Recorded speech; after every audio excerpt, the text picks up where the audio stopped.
Hola, muy buenas tardes. Bienvenidos a nuestro cierre de campaña junto al Instituto de Estudios Neuropsicológicos y la Clínica Neuropsicopedagógica Sencay en Chiapas, México. Hoy de la mano con una excelente profesional, la psicopedagoga Vicenza Gil Zambrano, que nos acompaña desde Chile, una profesional con amplia experiencia y por eso la puedo llamar la neuroeducadora, quien tiene un y unas actividades interesantes desde la neurotecnología educativa, desde las estrategias de la gamificación, desde todo un sinnúmero de sensibilizaciones para que nosotros definitivamente desde la neurociencia aplicada a la educación pues tengamos mucho que aportar. Y por supuesto su experiencia como psicopedagoga en el estudio y empoderamiento de las estrategias neuropsicopedagógicas en el TDAH. Hoy que conmemoramos el Día Internacional del Trastorno por Hiperactividad y Déficit de Atención y que estamos portando el color de la campaña mundial, que es el color naranja. Ese es el color para visibilizar el TDAH y si no tienen un atuendo naranja pueden utilizar también un lacito y sin olvidar el reloj, que es una de las estrategias maravillosas para la planificación, organización de tiempo cuando queremos hacer actividades para fortalecer las funciones ejecutivas de nuestros estudiantes, de nuestros pacientes que están, que tienen el trastorno de hiperactividad y déficit de atención. Esta semana, y con eso te envío unos grandes saludos, tuvimos a Mónica Cabrera también.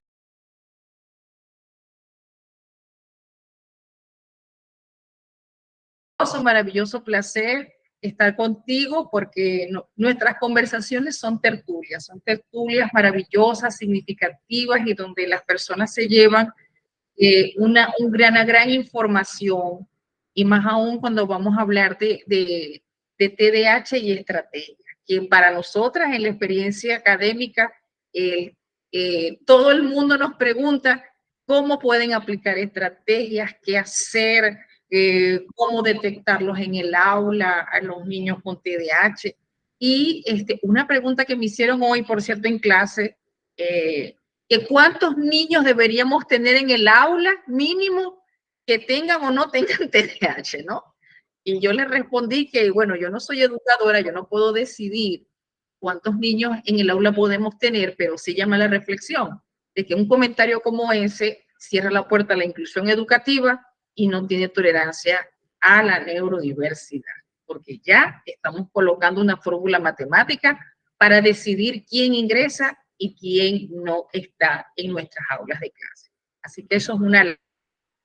Y eso lo vamos a conversar tú y yo. Otra de las situaciones que le llama la atención a muchos profesionales es no estamos preparados para afrontar, porque el TDAH no es lo que todo el mundo piensa que puede ser solo hiperactividad, que el niño brinca, salta, sale del salón, sino que también podemos tener el componente inatento y no necesariamente ser hiperactivo. E inclusive eso trae los llamados errores diagnósticos.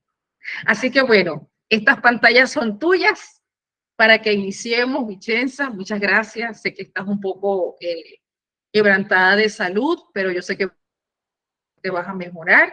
Y así entonces iniciamos este conversatorio, esta tertulia para que brindemos herramientas, pero pensando en el cerebro de TDAH, para que las personas puedan comprender por qué nosotras, al dar las clases, a dar nuestras conferencias, siempre hablamos del cerebro, cuáles son las áreas involucradas en el TDAH, y eso puede hacer entender el porqué de las estrategias y para qué lo hacemos y con el tiempo que es repetitivo y constante y con el tiempo fuera, ¿no? Tratando de que estas estrategias sean cambiadas. Vicenza, toda tuya, la pantalla. Bueno, muchísimas gracias, Liliana, por la invitación. Muchísimas gracias a las instituciones que se encargan de hacer esta campaña, ¿no? Y de poder desarrollar estos espacios para que pues, más personas puedan formar parte de estos pequeños espacios de formación, ¿no? De intercambio. Quiero comenzar uniéndome a lo que tú decías. A mí también me preguntan muchísimo, ¿cuántos niños tengo que tener con diagnóstico en el aula? Y realmente, por lo menos en el caso de Venezuela, que es la mayor cantidad de estudiantes, ok, se me apagó la luz. Permítanme un momento, por favor. No te preocupes, que estamos en vivo. Porque tenemos diferencia de horario allá. Allá en Chile son las 7 de la noche y en México son las 7. Son las 7 de la noche, sí. Bien, entonces, en el caso de Venezuela, que es donde son la mayoría de mis estudiantes, yo les decía, no existe una definición al respecto. O sea, la autoridad educativa nunca, en ningún momento, ha dicho son tantos niños con diagnóstico por aula. Y yo les decía, y no está hecho, porque tú puedes tener perfectamente 8 niños con diagnóstico, o 3, o 2, o 1, y eso va a depender de la necesidad de apoyo que tengan esos niños, no del número. Porque si la autoridad educativa dice son 5 niños con diagnóstico por aula, pero resulta que tus 5 niños realmente trabajan bien con los apoyos, no tienen tantas necesidades de apoyo, tienen las adaptaciones curriculares, quizás puedas negarle la oportunidad a otro niño, justamente como tú decías, de ingresar al aula porque hay un número estipulado.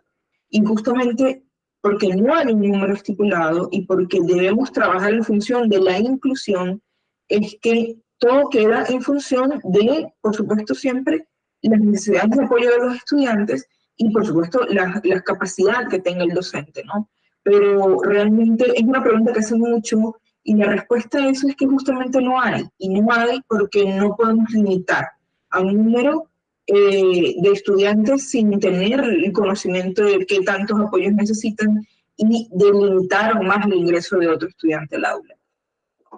Entonces, bueno, desde allí, el TDAH, como sabemos, es una de las taxonomías diagnósticas más usadas, ¿ok? Y a veces es usada muy alegremente. Y eso también es importante que nosotros podamos aclararlo, ¿no? No todo niño que se mueve, no todo niño que se distrae, no todo niño que no puede quedarse quieto por mucho tiempo es necesariamente una persona con TDAH. Allí forman parte de estas conductas muchas cosas, ¿no? Desde el hecho de que el niño sea predominantemente sinestésico, es un niño que le gusta pararse, le gusta moverse, y le cuesta permanecer sentado. A veces también tiene que ver las expectativas del adulto, las expectativas del docente. Yo quiero que mis niños de 6 años lleguen a las 7 de la mañana al salón, se sienten calladitos, copien su tarea, copien de la pizarra, okay, salgan al recreo, regresen, se vuelvan a sentar todos calladitos y me hagan caso todos cuando yo hablo y se sienten todos cuando yo digo y se pongan de pie todos cuando yo digo. Entonces a veces es, como le dice Rafael Guerrero, que es psicólogo especialista en TDAH, es a veces las expectativas del adulto van en contra de la misma niñez, van en contra de lo que significa ser niño. Entonces, de una vez decimos que esa es hiperactiva. Y esa es hiperactiva porque esa se distrae, esa no me hace caso, esa se para mucho. Y sí, pueden ser estos algunos síntomas que nosotros pudiéramos ver asociados al TDAH, pero tenemos que ser muy cuidadosos, ¿ok? Y tenemos que partir por el hecho de que leer, tenemos que formarnos para poder acompañar a estos estudiantes. Hace unas semanas, en un foro chat sobre autismo, me decía un doctor, en la sección de preguntas y respuestas del taller, me decía un doctor, un médico, me decía, yo soy médico y por supuesto, yo soy médico cirujano y por supuesto que yo sé identificar un autismo. Y yo le decía, bueno, si usted hizo una formación adicional al hecho de ser médico y tiene una formación especializada para poder identificar indicadores de autismo e intervenir en autismo, por supuesto que usted tiene las herramientas. Pero entonces a veces pensamos que, pues, porque hemos escuchado, como tú dices, no, porque es que es hiperactivo y se mueve mucho, entonces ya yo sé que el TDAH es porque el niño es hiperactivo. Realmente no funciona de esa manera. Y más allá de todo, entender que el TDAH va más allá de los 3 criterios diagnósticos de los síntomas nucleares. ¿Por qué? Porque sí, el DSM-5 nos da 3 criterios nucleares. Hay inatención, hay hiperactividad y hay impulsividad. Entonces, cuando la persona tiene estos 3 criterios diagnósticos, nosotros podemos decir, ok, cumple con lo establecido en el DSM-5. Pero es que más allá de eso, y allí me voy a conectar con lo que tú decías a nivel de anatomía y de fisionomía del cerebro, es que hay áreas del cerebro que están afectadas en el TDAH, las funciones ejecutivas, que van más allá del hecho simple de que el niño se distraiga, de que el niño no pueda permanecer sentado y de que el niño sea impulsivo. Entonces, hemos penalizado a lo largo del tiempo a las personas TDAH, a las personas con TDAH, porque no hemos atendido todas sus necesidades.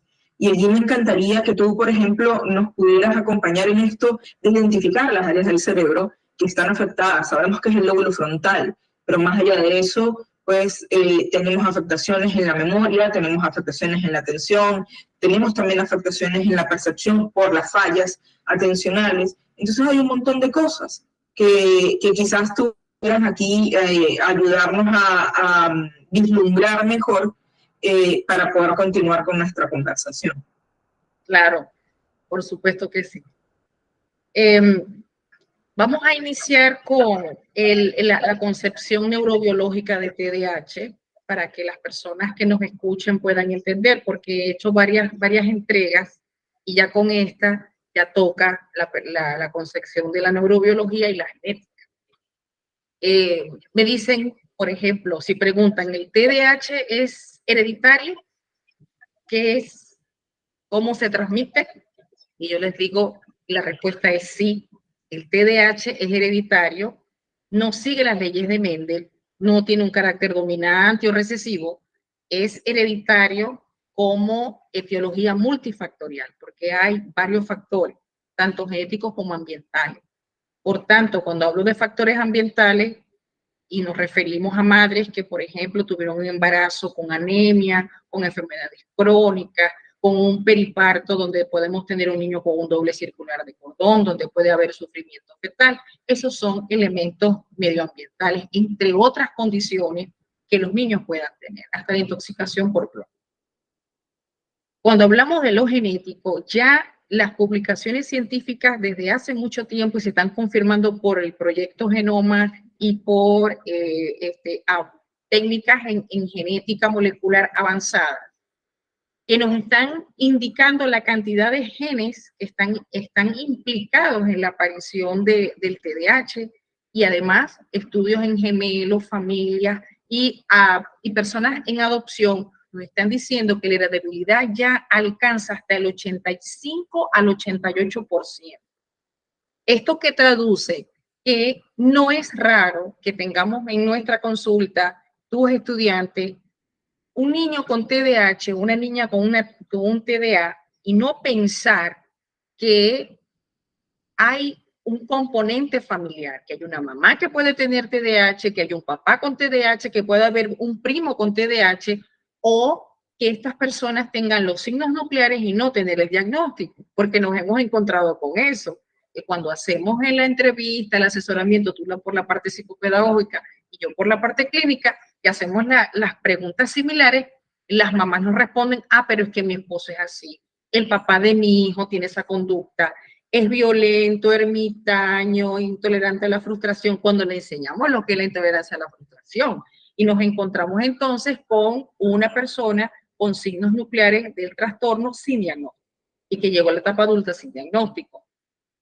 Eso es por el área de heredabilidad, pero incluyendo el trastorno del espectro autista, el TDAH también es otro de los trastornos de neurodesarrollo infantil mejor estudiados en la comunidad científica, de los mejores estudiados. Pienso que es por la prevalencia, la incidencia que vemos enorme, pero yo lo veo no por un cambio epidemiológico, sino porque ya los profesionales están especializándose en tanto en pruebas.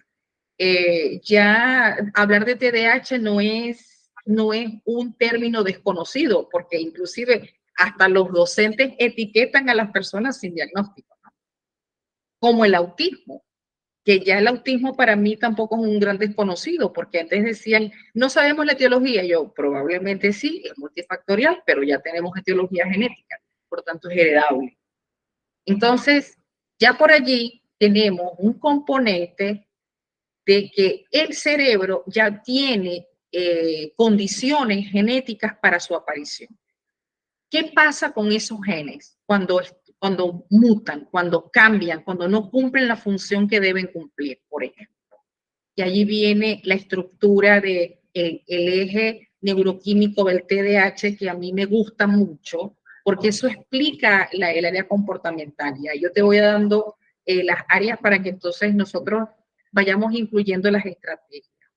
La neuroquímica del TDAH, las hormonas, que son las sustancias cerebrales implicadas en la atención, en el aprendizaje, en el control del impulso.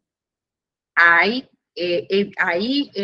evidencia científica que ustedes lo pueden buscar, que todavía tenemos el eje de la serotonina, la dopamina y la noradrenalina alterados.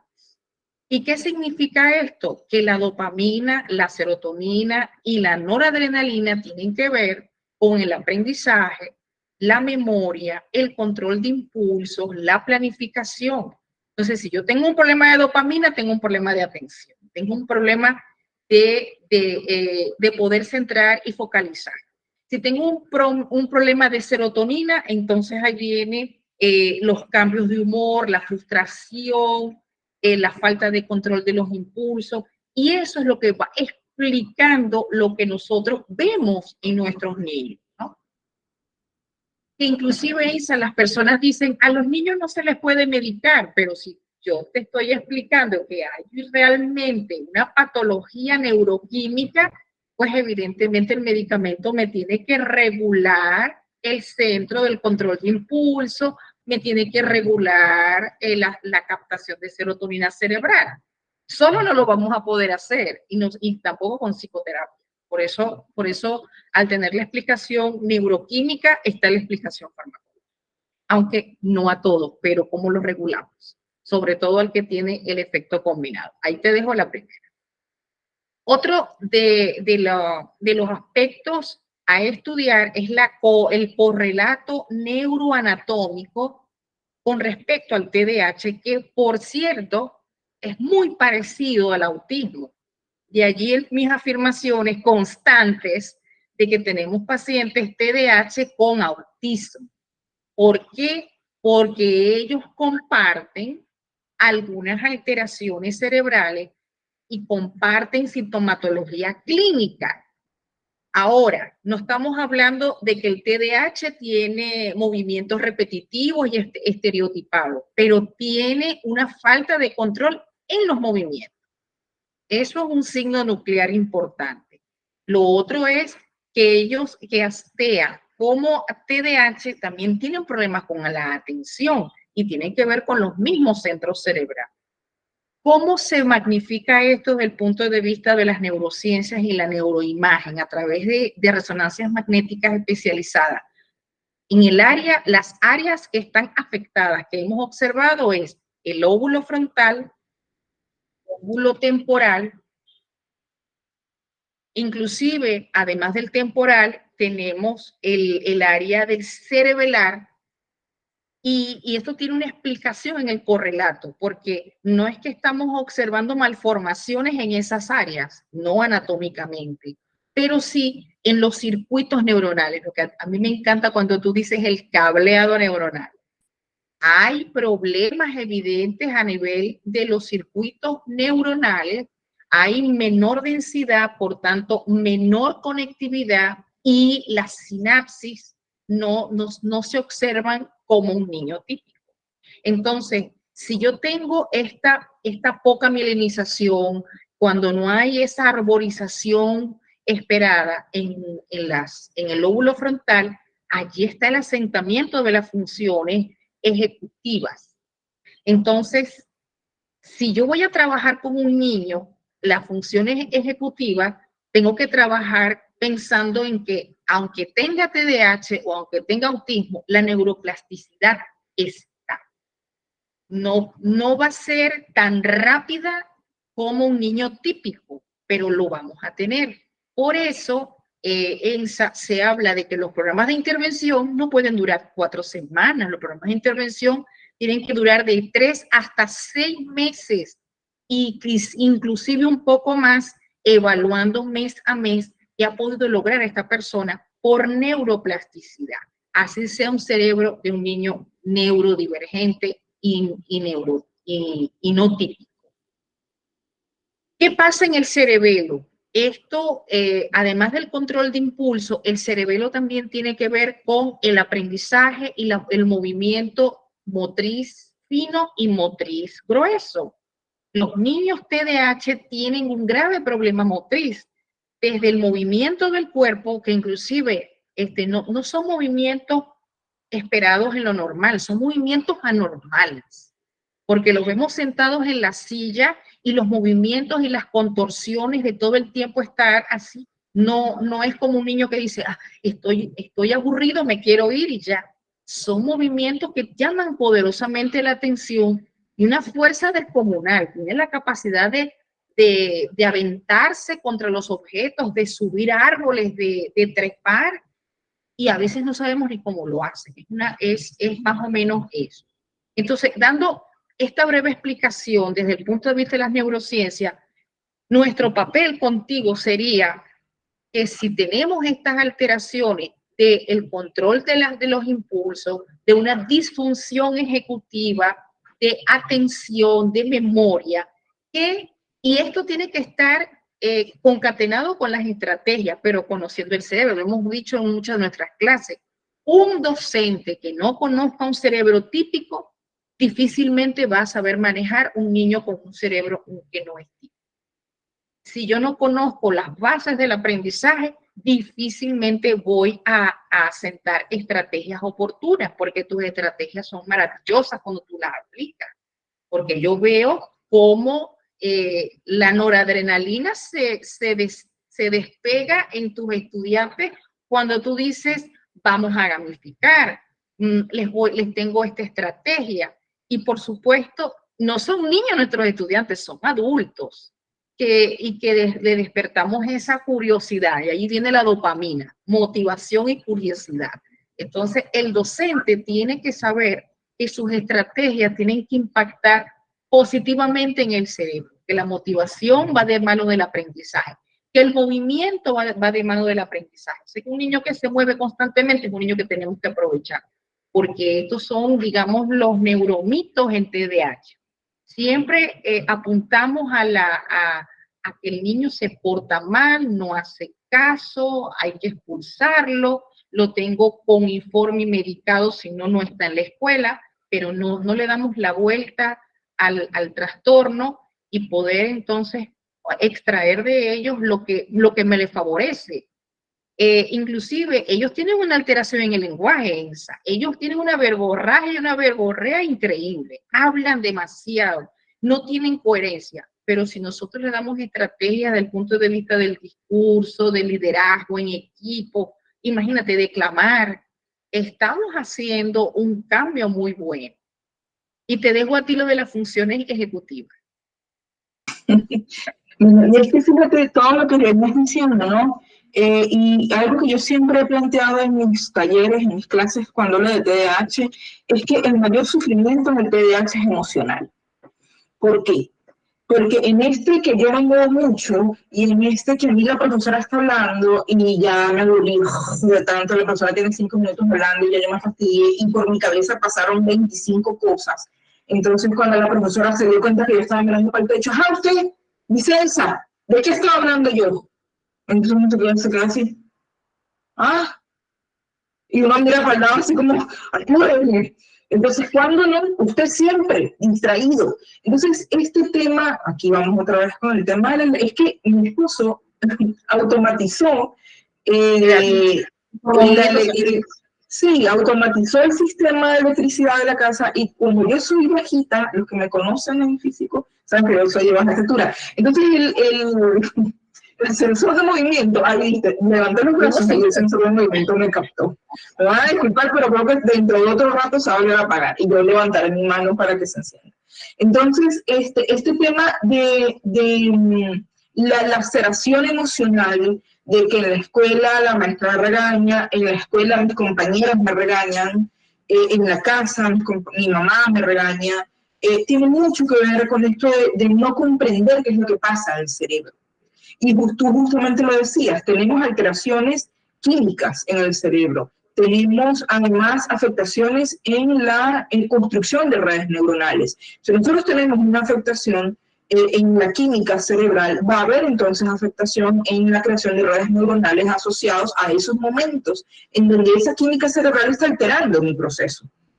Entonces, vamos a tener, como tú decías, menor arborización, menores conexiones neuronales en algunas áreas del cerebro, ¿okay? Y esto no tiene nada que ver con la inteligencia, ¿okay? Estamos hablando de funciones cognitivas, no estamos hablando de inteligencia, ¿okay? El niño TDAH, no necesariamente el DSM-5 aclara muy bien que para que se pueda diagnosticar TDAH en un niño con discapacidad intelectual, tiene que superar por mucho los síntomas del TDAH a la edad mental del niño. Entonces, en la mayoría de nuestros casos, yo creo que son excepciones, los casos de comorbilidad entre discapacidad intelectual y TDAH, según lo que establece el DSM-5 allí, nuestros niños TDAH, lejos de tener una discapacidad intelectual, son niños muy inteligentes, son niños muy hábiles, ¿okay? Son niños muy creativos. Hay un estudio que nos habla de la predominancia hemisferial diestra-derecha en las personas con TDAH, y eso hace que sean muy creativos, que sean muy dinámicos, que les guste mucho el tema de los colores y todo este asunto.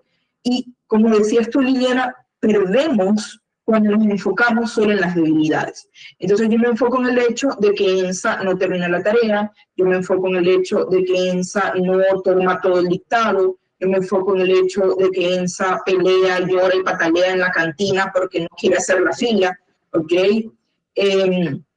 Pero no dejo de mirar cuando yo me enfoco en las debilidades de la persona con TDAH, que no estoy queriendo negarlas, ¿ok? Pero cuando yo solo me enfoco en esto y dejo de enfocarme en el hecho de qué bien dibuja ENSA. Fíjate, ella está distraída, pero está dibujando en el cuaderno y tiene el cuaderno lleno de dibujitos. Oye, y si le decimos a ENSA que en la exposición, en lugar de pararse y aprenderse los 4 párrafos que tiene que decir, haga el dibujo de la exposición, de la lámina, para que ella haga el dibujo de la lámina, tiene que saber de qué está el tema, ¿no? Entonces, desde allí ella puede participar. Entonces, reforzamos el liderazgo. Muchos niños TDAH son líderes, ¿ok? Entonces, nosotros tomamos ese liderazgo y el docente que es líder en el aula tiene que reconocer los pequeños liderazgos. Tiene que reconocer esos pequeños líderes en su salón. Entonces, reconocer el liderazgo del niño con TDAH, de la niña con TDAH y asignarles roles, por ejemplo. Esa Liliana que se para, que maestra se me cayó el lápiz, maestra, ay, que Mónica, saludos Mónica, a Mónica se me cayó el lápiz, y toda esa niña que se mueve, asignale roles, ya tú sabes que Liliana no se va a quedar 15 minutos sentada, entonces tú más o menos vas calculando, y en 10 minutos cuando ya tú la ves, que ya la olla de presión, ya ella no puede controlarse más. Tú le dices, ay, Liliana, hágame un favor, usted que es la asistente mía, hágame un favor, vaya y traiga las hojas esas que tengo yo ya al final del salón. Y tú, desde tu liderazgo, estás autorizando de alguna manera moralmente ante el grupo a que ENSA se levante, ¿ok? Y eso va a permitir que ENSA entonces drene esta necesidad. Porque el hecho de que el niño con TDAH se mueva mucho en el salón no tiene que ver con un capricho, tiene que ver con el hecho de que no puede controlar el impulso, ¿ok? Por eso hablamos de control del impulso, no puede controlar el impulso y él mismo se obliga a mantenerse sentado muchas veces, ¿ok? Pero a veces no puede con tanto y se tiene que mover. Entonces es el docente quien desde esta posición de liderazgo, de acompañamiento, le permite al niño, ya cuando empezamos a medir, y en esto es importante Y los docentes son muy buenos en esto. A veces nosotros nos dejamos avasallar por la dinámica de aula, pero leer el lenguaje corporal. Ya yo veo ahí a Liliana, verla cómo se está moviendo. Yo le dice, ¿verdad? Ya esto que se para. Entonces le dice, ya está que se para. Antes de que ella se pare, tú le puedes asignar un rol. O simplemente llamarle a Liliana, venga acá, que necesito algo aquí. Y piensa que la niña se mueve. Se me olvidó. Vaya, siéntese, que yo ahorita cuando me acuerdo le digo. Pero son ideas que tú tienes que tener en el momento para apoyar a la persona con TDAH, ¿ok? Tiene mucho también que ver con la ejecución de tareas académicas. Decías, los niños con TDAH tienen la habilidad motriz y pueden tener inmadurez en los movimientos, en la motricidad fina y gruesa, ¿ok? Y mucho que de esto también pasa por el control del impulso. A mí me encanta la teoría del control del impulso, que dice que es lo que subyace a todo lo demás, y yo estoy totalmente de acuerdo con esta teoría. Y justamente por esas fallas en el control del impulso, el niño tiene una motricidad fina inmadura. Entonces le pones a hacer 25 líneas para que practique la letra. Eso no se hace, ¿ok? Eso no se hace. Igual ahora en el derecho humano. No, eso es una tortura, eso es una tortura, ¿ok? Pero cuando nosotros comprendemos la neuroquímica, el perfil neuropsicológico del niño, de la niña, de la persona con TDAH, entendemos que eso es un daño lo que le estamos haciendo, porque estamos haciendo que una persona que tiene control con el impulso, que tiene dificultades con el manejo de la frustración, se siente ante una tarea que lo frustra muchísimo y que se le estamos poniendo de a montones, y que más allá de que le frustra estar sentado, le frustra porque tiene una motricidad fina inmadura. Entonces, esa L está mala, bórrela. Eso no va así, recójala. Entonces, es como que recordar que si bien hay ejercicios que nosotros podemos hacer para mejorar la motricidad fina, y que antes de escribir pasa por dibujar, por recortar, por rasgar, por hacer laberintos y todo este asunto, si bien escribir es un buen ejercicio, no se trata de poner al niño, por ejemplo, a que haga un montón de planas, porque mira, esa no se queda quieta y tiene la letra tan fea, entonces bueno, vamos a ponerle a hacer planas para que mejore la letra. Es un mito igual como sucede en la dislexia, en el trastorno específico del aprendizaje, que creen que poniendo al niño a hacer planas y planas y planas y planas, el niño va a aprender a escribir mejor y va a leer mejor. ¿Ok? Realmente no sucede así, porque eso no atiende al perfil neuropsicológico del niño. ¿Ok? Tiene mucho también que ver con el hecho de generar oportunidades dentro del salón. Y esto tiene que ver con la espera de turno, la anticipación. Mira, nosotros hablamos mucho de anticipación en autismo, ¿ok? Y siempre decimos, no, mira, en autismo tenemos que anticipar cuando vamos a terminar la tarea, pero en TDAH también hay que anticipar. Porque tenemos un niño que tiene dificultades para esperar el tiempo, para esperar para los lapsos. Además hay fallas en el manejo del tiempo. Entonces decimos, el niño tiene dificultades, tú le dices, mira, en 30 minutos terminamos, y para el 30 minutos pueden ser 100 años, ¿ok? Hay dificultades en el manejo del tiempo, en el concepto, en la elaboración del constructo de lo que es el tiempo. Entonces, cuando yo en TDAH empiezo a anticipar y empiezo a acompañar, y me hago de mano del cronómetro, que por eso es que se usa el reloj como símbolo, porque el manejo del tiempo es importante cuando los niños están haciendo las actividades, y no solamente los niños, ¿okay? Los adultos con TDAH necesitan acompañarse del cronómetro, de la agenda, de las alarmas, para poder ejecutar todas las actividades.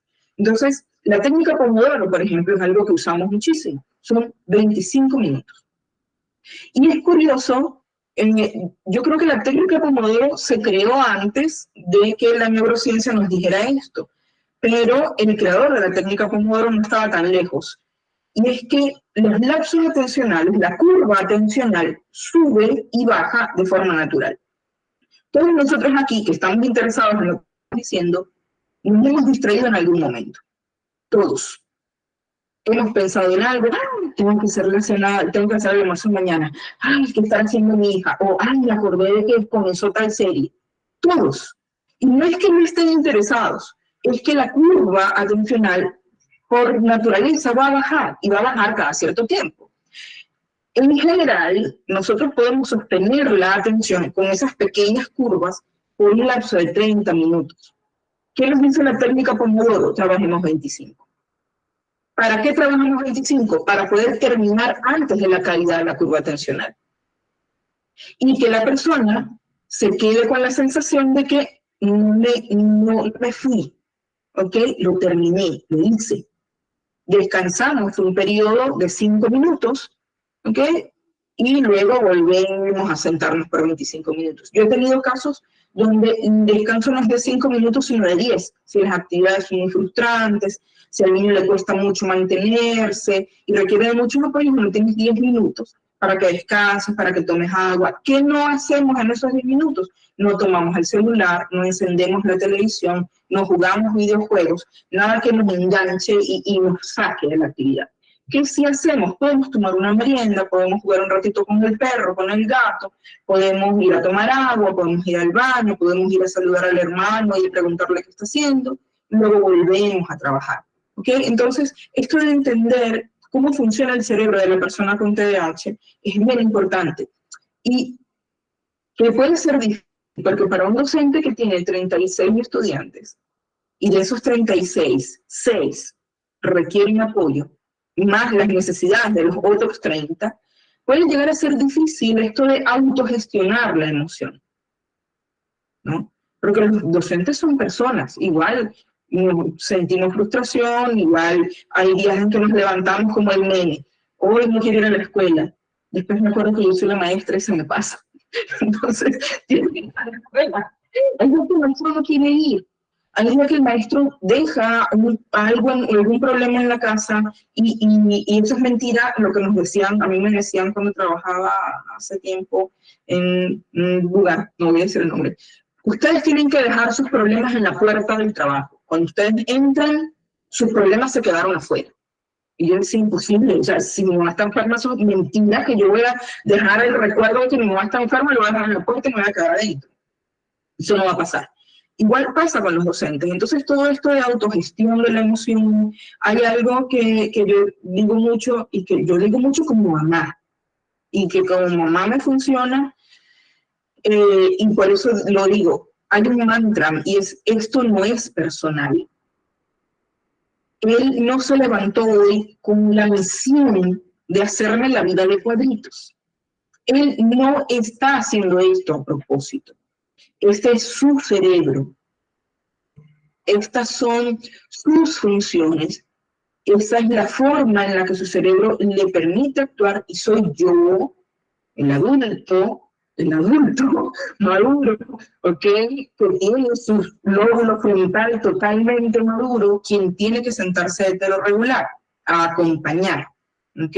Nosotros hablamos mucho de heterorregulación en autismo, pero también hay heterorregulación en TDAH. Cuando el niño llora y tira el cuaderno,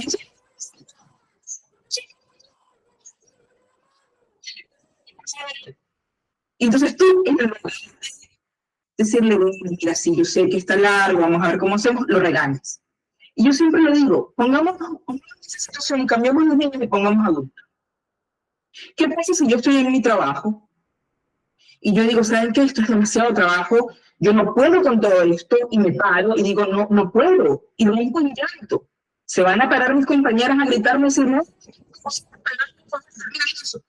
no, algún compañero se va a sentir y decir, bueno, vamos a salir, vamos a tomar agua, te ayudo, ¿qué necesitas? ¿Verdad? Eso es lo que va a pasar. Si el trabajo si digo que esto es mucho trabajo, yo no puedo con todo esto, y mi jefe me llega y me regaña hoy, me regaña mañana y me regaña pasado, ¿a dónde voy a ir yo a dar? Al Ministerio del Trabajo, a denunciar por acoso. Entonces, tiene que ver con el hecho de que nosotros seamos un poco más empáticos, entender que son niños a los que les cuesta muchísimo esperar el turno, entonces anticipamos. Liliana, mira, vamos a ir a la cantina. En la cantina tenemos que hacer la fila. Tú eres la número 3, 1, 2, 3, 4, 5, 6, 7, 8, 9, 10. 10. Por delante de ti está María Dolores, está Nayeli, está Mónica, está Deyanira, está Claudia, está Enza, está Alexis, está Nailesca, está Ana y está Diana. Entonces vamos a contar, ven acá, mira. Ahí están. ¿Ven las niñas cómo están formadas? Ah, sí. Bien, entonces, mira. ¿Y tú qué vas a comprar? Entonces, hay que acompañar en esto. A veces, y esto es importante también, es importante, el padre natural, que es ese compañero, ese amiguito que de forma natural se alía con nuestro caso, con nuestro paciente, con nuestro estudiante, puede ser mano también de él. Y sabemos, bueno, ya yo sé que Liliana va a estar en la fila, entonces, bueno, Mónica es muy amiguita de ella y Mónica le ayuda a autorregularse. Bueno, Liliana, pero vamos a esperar, y se ponen a hablar de cosas allí en la fila, y cuando la fila ya pasó. Entonces yo voy a poner a Mónica con Liliana. No tiene que ver, como me dijo una vez un estudiante, o sea que le vamos a dar la responsabilidad al docente al niño. No. Tiene que ver con la asignación de roles, que es algo que siempre hemos hecho, ¿ok? En las aulas siempre hemos trabajado con la asignación de roles. Y además de la asignación de roles, tiene que ver el hecho de la identificación de ese par natural. Mónica conoce las limitaciones de Liliana. Quizás no académicamente, pero Mónica sabe que Liliana, ay, profe, es que ella se pone muy brava, y usted sabe. Entonces, bueno, ahí yo voy conversando con ella, y ahí yo la llevo, eso, profesora, no se preocupe. ¿Ok? Entonces, yo no sé, ese par natural apoya, ¿ves? Entonces nos ponemos allí. Pueden ser niños que requieran, demandan mucho porque hay baja tolerancia a la frustración, insisto, hay este impulso que a veces no solamente se limita a lo físico, a veces es en la salud. Y tenemos la respuesta prepotente, que es que la maestra dice, a ver, ¿quién estudió la... Pero, Deyanira, ¿de qué de lenguaje? No, si yo estaba perdiendo ciencias. Entonces, esa respuesta prepotente, que nosotros llamamos respuesta prepotente porque se genera antes de que el otro termine, tiene que ver con el control del impulso. Porque no. Entonces, en lugar de, Deyanira, ¿hasta cuándo usted interrumpiendo que yo termine de hablar? No es que esté interrumpiendo a los demás niños, es decir, Deyanira, y modelar un poco esto del tratamiento respetuoso, el trato digno. Deyanira, era un momento, pero tú sabes de qué tarea estoy hablando. Bueno, maestro, no, estoy hablando de la de matemáticas, ya vamos a hablar de la de castellano. Bueno, está bien. Entonces, todo esto de anticipar es también un recurso valioso en TDAH. Es algo importantísimo de lo que no quiero dejar de hablar, y es que estoy viendo allí la hora, y son las fallas en la memoria de trabajo, ¿okay? Que a lo largo y ancho del quehacer diario. Porque si ya yo sé que tengo que ejecutar una tarea, y para ejecutar esa tarea tengo que cumplir una serie de pasos, y tengo fallas en la memoria de trabajo, entonces se me van a caer algunas cosas de allí, algunas piezas de allí. ¿Ok? Y no la voy a poder completar. ¿Cómo la voy a hacer? La voy a hacer o me va a quedar mal, porque pierdo algunas cosas. Hay fallas muy comunes en el TDAH, por ejemplo, en operaciones matemáticas. Cuando nosotros ponemos varias cifras a sumar, por ejemplo, de forma vertical, y pedimos, por ejemplo, que hagan las sumas mentales. Imagínense que ustedes van poniendo como Jenga. Todos sabemos que es un juego de Jenga, ¿verdad? El de los bloquecitos que se van poniendo y uno va sacando piezas, ¿verdad? Y la torre va quedando y el que se le caiga pierde. Imaginemos que es una especie de torre de Jenga en donde el niño va poniendo 2 más 4 menos 1 más 5. Entonces va sumando 2. ¿Era más o era menos? Se me fue. Hay un vacío allí en esa construcción mental que yo estaba haciendo, y tiene que ver con la memoria de trabajo. Y esto no solamente pasa en matemáticas, estoy dando un ejemplo porque siento que es una de las formas más fáciles, ¿no? De poder ilustrar esto, porque le estamos poniendo números, constructos, pero pasa en todos lados, pasa en la escuela, Liliana, hoy tienes educación física, entonces tienes que llevarte el mono, el jeans bag, la franela y de acuerdo a la botella de agua. No son los zapatos, son las gomas.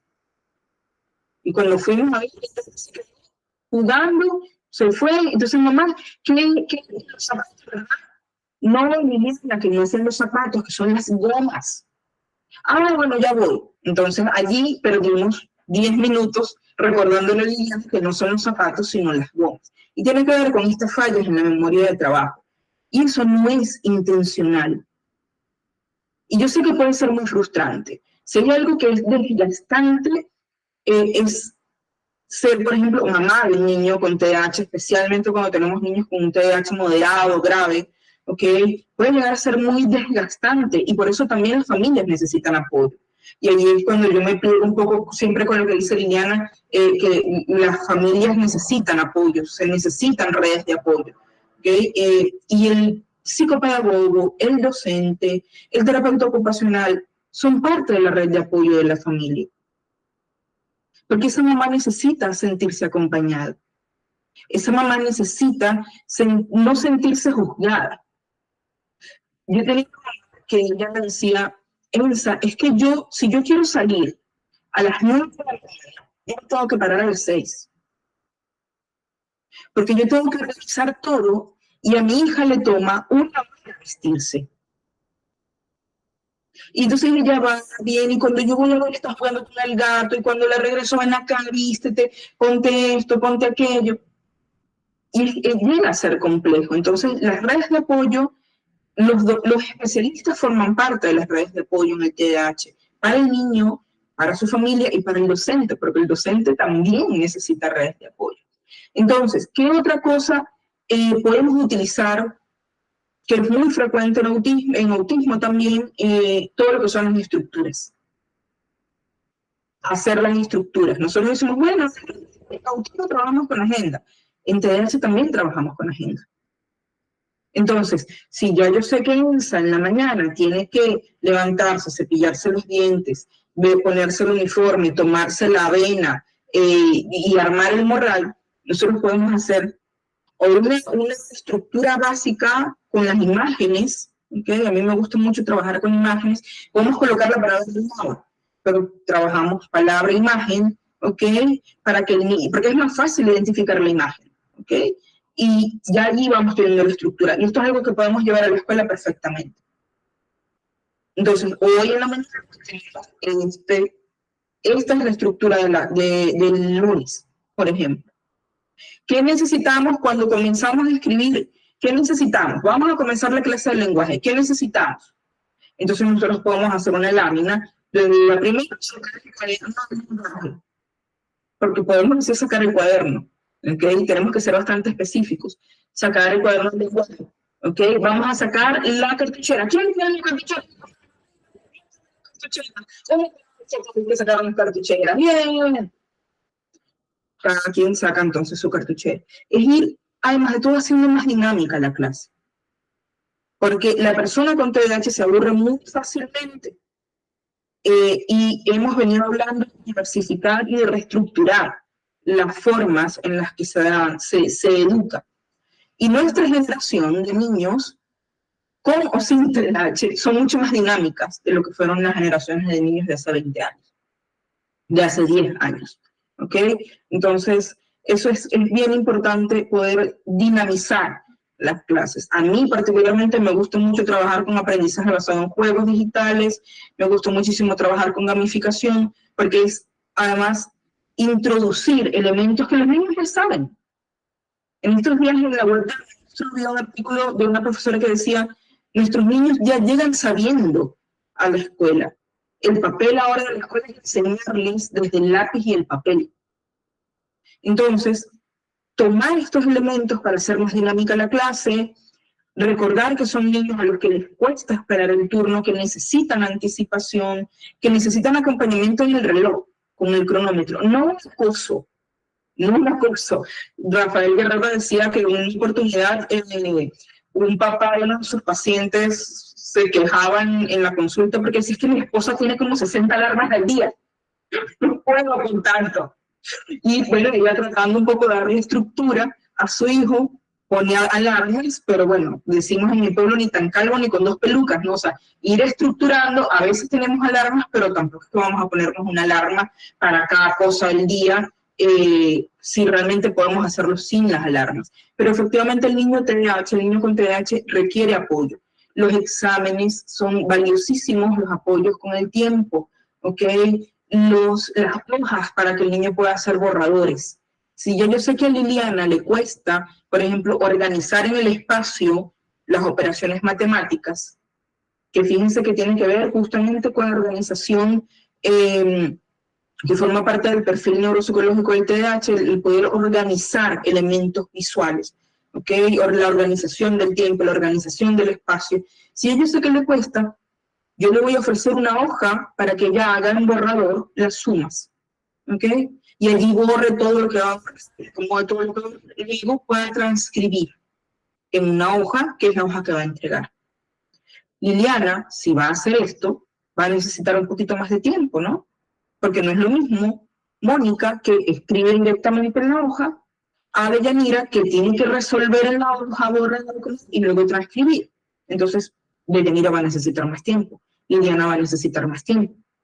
Entonces, podemos asignar lapsos de tiempo más amplios para que nuestros estudiantes puedan terminar sus exámenes, acompañarlos con el tiempo, no desde el acoso, sino, como dice una colega, desde el amor. Yo voy pasando por el pupitre y ay, mira, en 15 minutos termina el examen. Sin tener que decir, ¡epa, la mira! No es necesario. No es necesario. Yo me puedo acercar y decir, mira, en 15 minutos termina el examen, avísame si necesitas más tiempo. Porque no se trata de hacerle las cosas más fáciles. Se trata de generar igualdad de oportunidades. Si este es un cerebro que se ha distraído 20 veces durante el examen, es un cerebro que va a tomar más tiempo en poderlo completar. Si se ha distraído 20 veces copiando la pizarra, va a necesitar más tiempo para poder completar. Entonces no es hacérselo más fácil. Es como decías tú, Liliana, entender desde la química, desde la neuroquímica, desde el cómo funciona el cerebro, cuáles son las necesidades de esa persona, dónde van a estar las fallas. Vamos a tener fallas en el manejo del tiempo. Entonces, si a mí, Nayeli, se me dice, por favor, la concepción que pueda tener Nayeli de esos 10 minutos probablemente vaya a estar afectada. Entonces vaya a necesitar acompañamiento. Desde allí, desde lo básico, podemos trabajar con dividir las tareas. Si tenemos un texto muy largo, lo dividimos.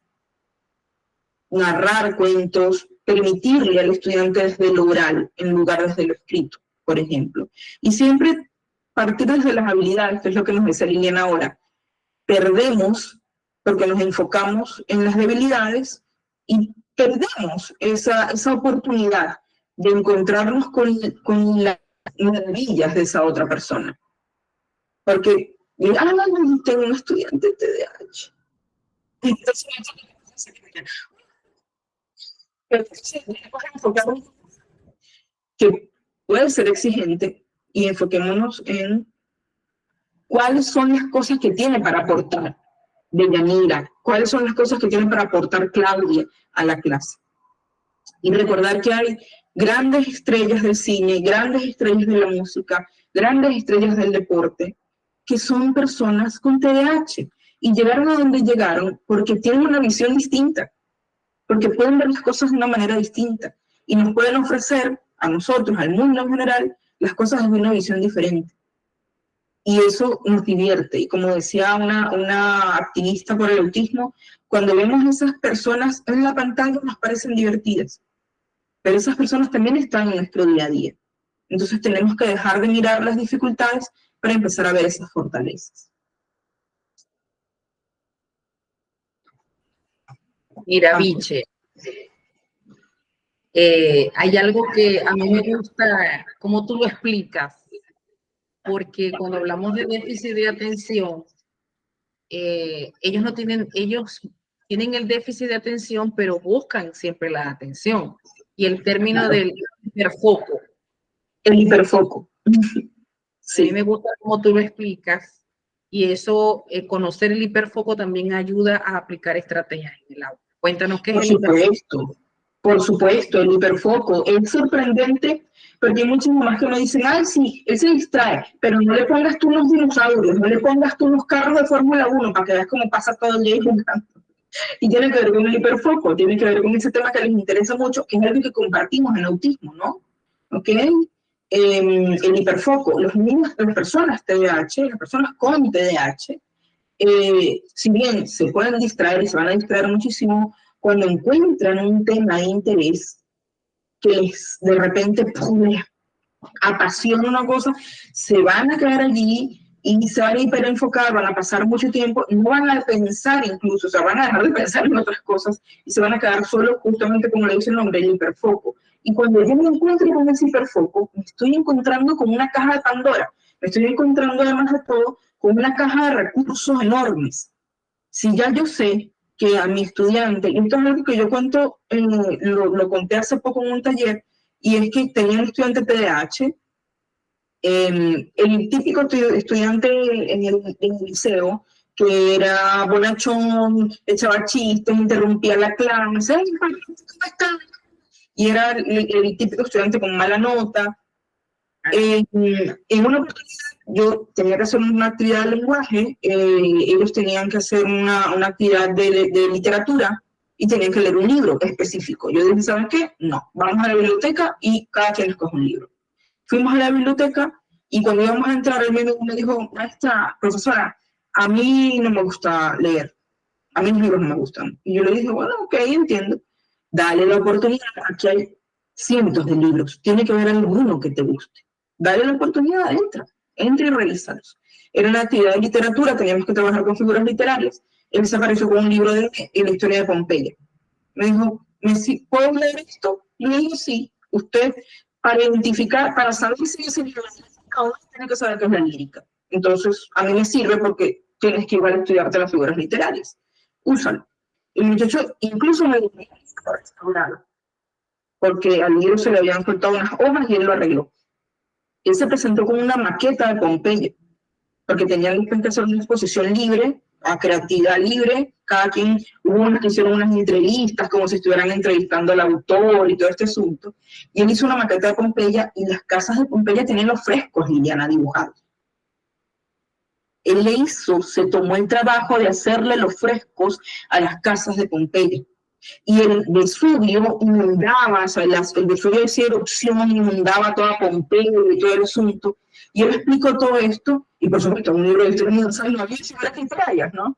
Pero él tuvo que explicar qué era la lírica, qué es la onomatopeya y qué es todo este asunto. Y él decía, bueno, en este libro no hay figuras literarias, pues.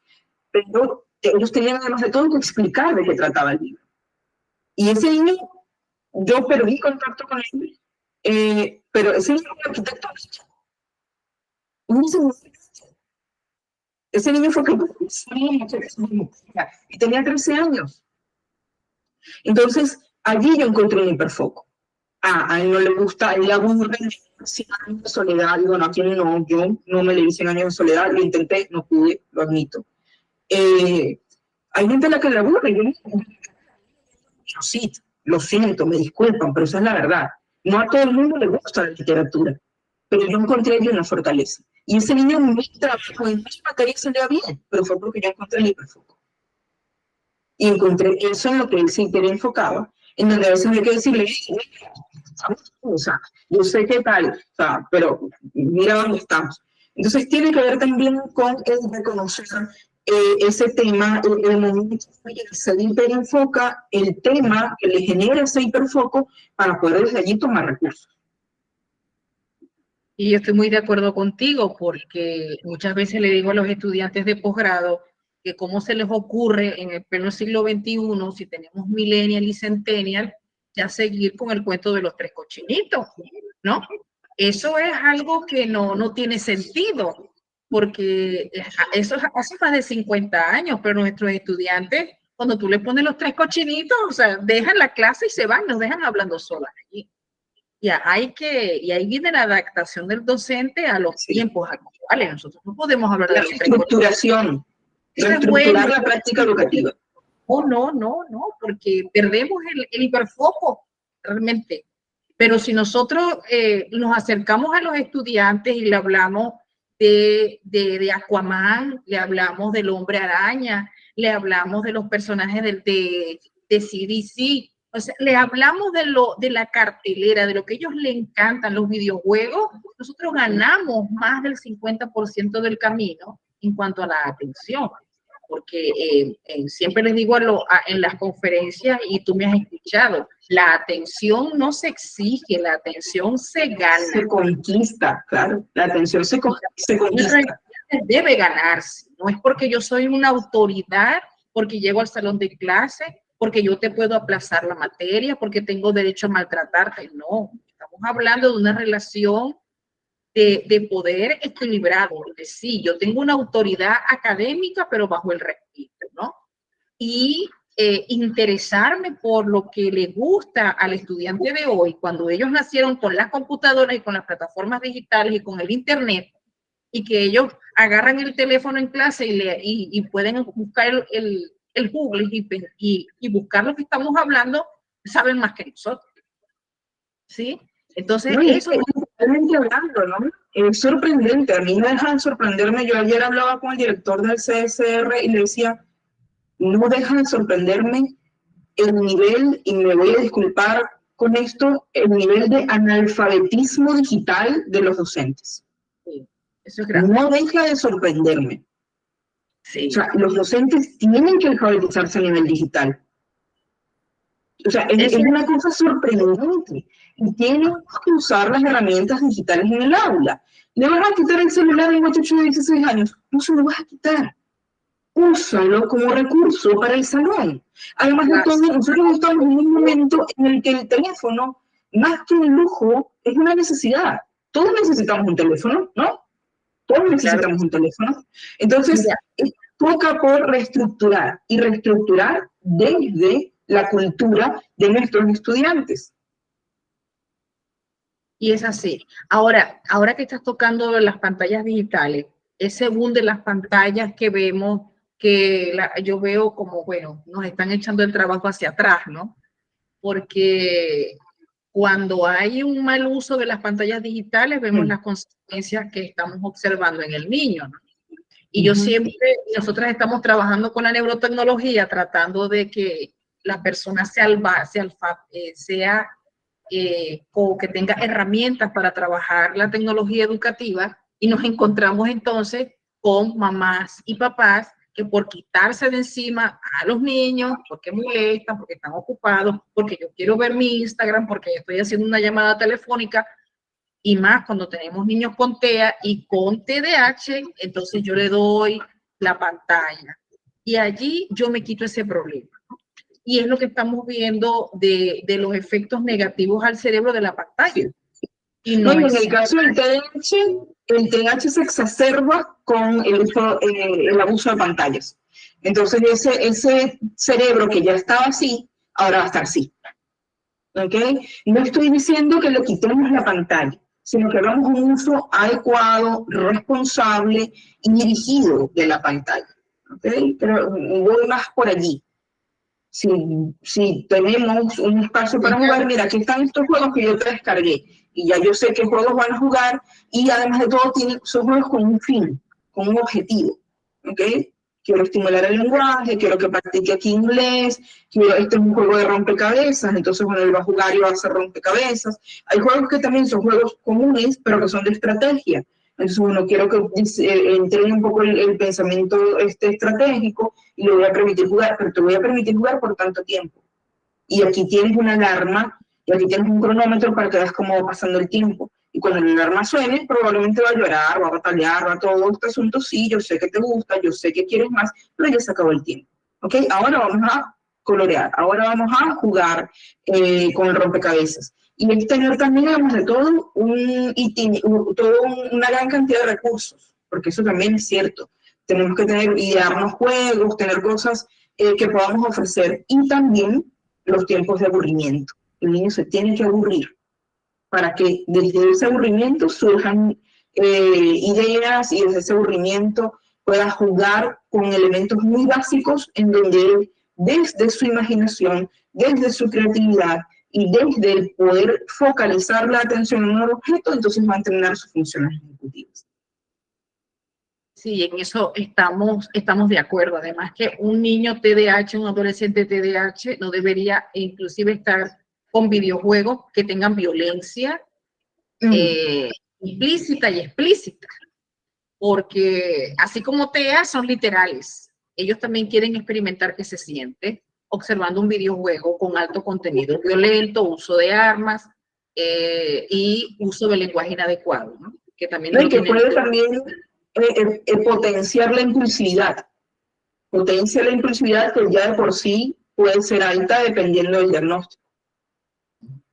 Pero sí tiene que quedar claro que con el buen uso de las tecnologías y estas plataformas digitales, mucho se consigue en el cerebro, porque así como se estudia las desventajas cerebrales del abuso de las pantallas, también hay ventajas cerebrales con respecto a su uso cuando tenemos juegos con finalidad pedagógica, y son juegos al final.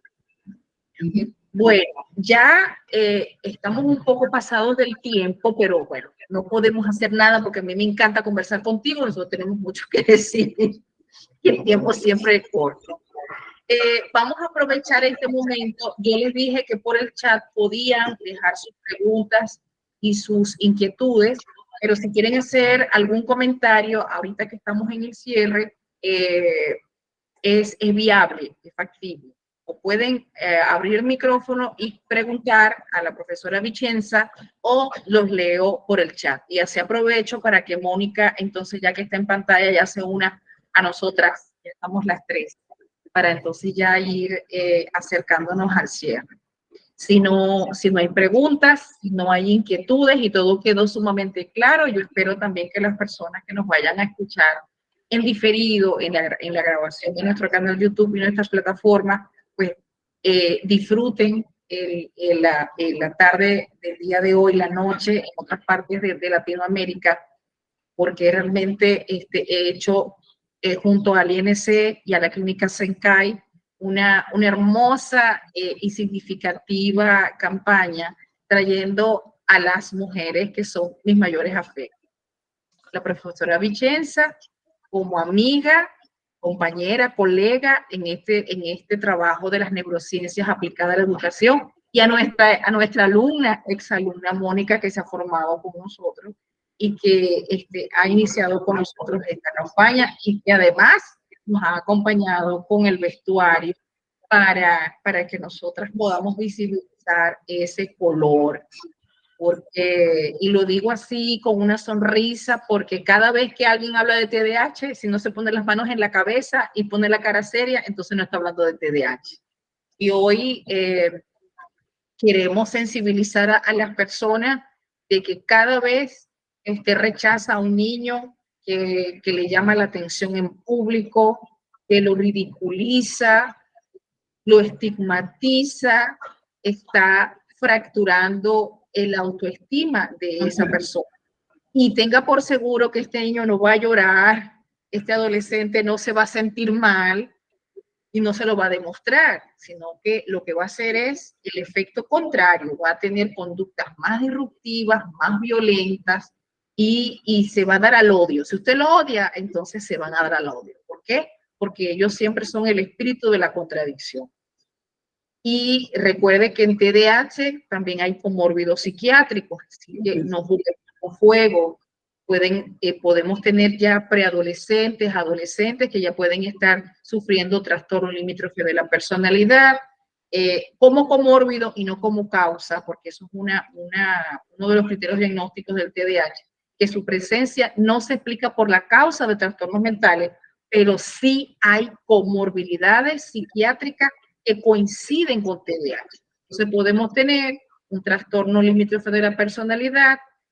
Tuvimos también una invitada para hablar del trastorno antisocial, una psicóloga que es la directora de la prevención del suicidio en Chiapas, México, y que nos hablaba de que el suicidio, las autolesiones son conductas de personas que tienen bajo control de impulsos, que no ven la acción y la consecuencia, y cuando todo lo ven negro, evidentemente, ¿no?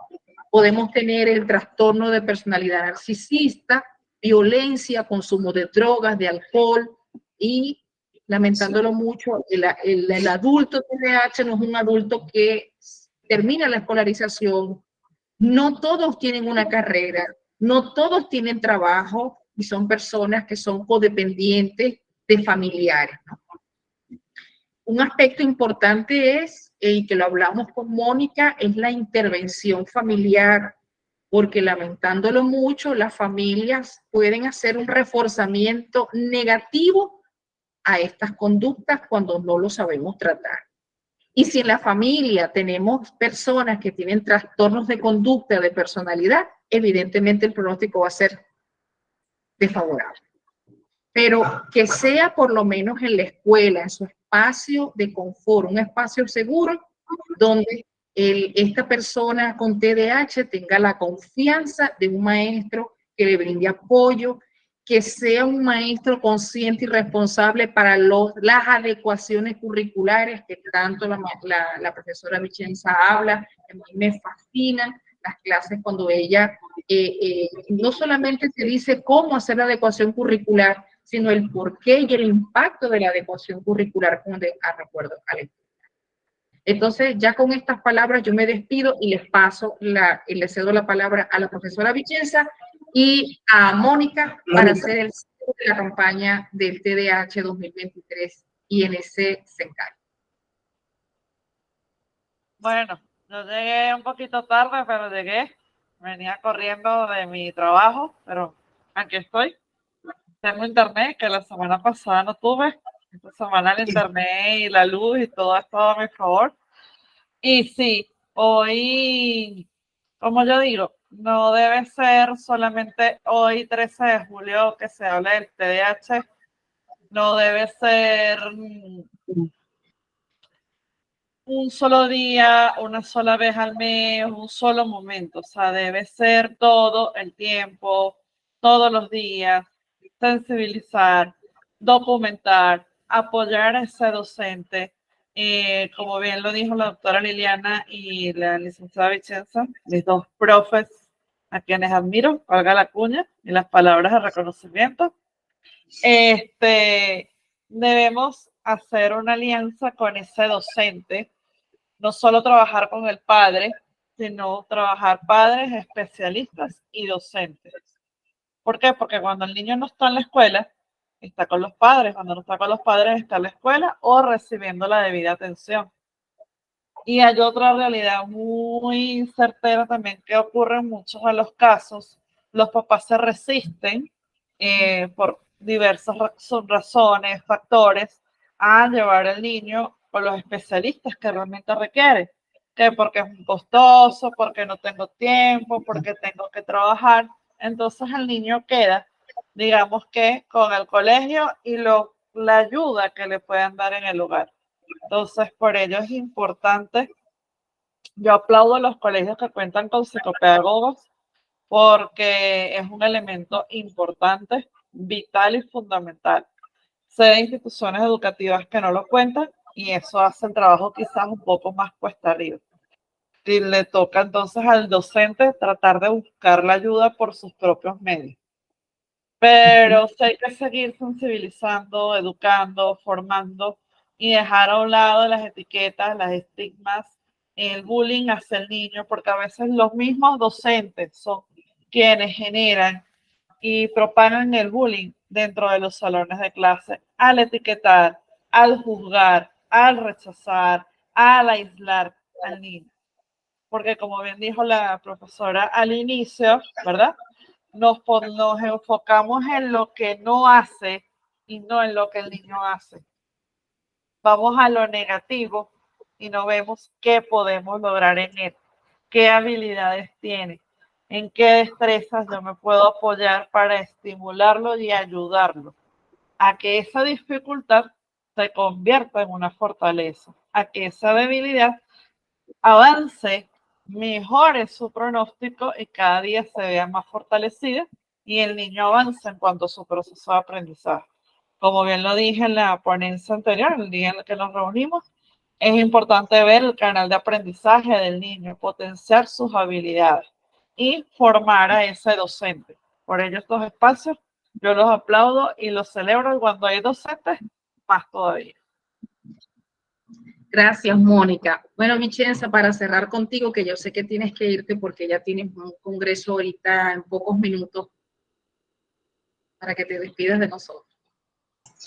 Bueno, muchísimas gracias por la invitación, gracias a todos los que se unieron, gracias también a los que nos están viendo ahorita en la transmisión en vivo por YouTube y bueno, los que nos van a ver en diferido.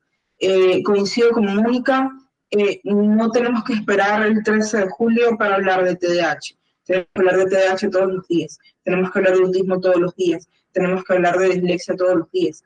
O sea, las personas no desaparecen el resto del año y aparecen el 13 de julio, aparecen en abril, aparecen... No, las personas están allí todos los días y necesitan apoyo todos los días.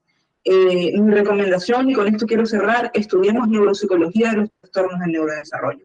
Necesitamos estudiar neuropsicología del trastorno específico del aprendizaje, que estoy ofreciendo un curso dentro, ya vimos las de venta. Necesitamos estudiar neuropsicología del TDAH, neuropsicología del autismo, neuropsicología de los trastornos de la comunicación. Es urgente que nosotros podamos hablar en espacios educativos sobre los trastornos de la comunicación porque están muy minimizados y como decía Liliana, nosotros vamos a ver afectaciones en el lenguaje en el TDAH. Vamos a ver afectaciones en el lenguaje en el trastorno específico del aprendizaje. No necesariamente porque haya un trastorno, sino porque desde el cómo funciona el cerebro, desde esas conexiones que están hechas y desde ese perfil neuropsicológico vamos a presentar dificultades. Entonces, gracias Liliana por desarrollar estos espacios, gracias por la invitación y bueno, estamos en una puerta abierta. Nos seguimos encontrando porque estamos todos andando por el mismo camino. Así es. Bien, muchas gracias entonces a mis invitadas especiales y sobre todo a las personas que nos acompañaron aquí en nuestra plataforma Meet del INC y por supuesto agradecer al equipo formidable en Chiapas de la Clínica Neuropsicopedagógica Sencay que nos están siguiendo y por supuesto al equipo del Instituto de Estudios Neuropsicológicos del cual hacemos vida y que ya ustedes pues, son parte pues, de esta casa de estudios en neuropsicología. Con esto damos el cierre de la campaña, nos llevamos lo mejor de los aprendizajes esta semana y para mí fue un placer haber tenido entre los invitados unas mujeres que cada una tiene una forma, una manera y un estilo maravilloso de hacer y de ser. Se les quiere y se les respeta. Chao, chao. Chao.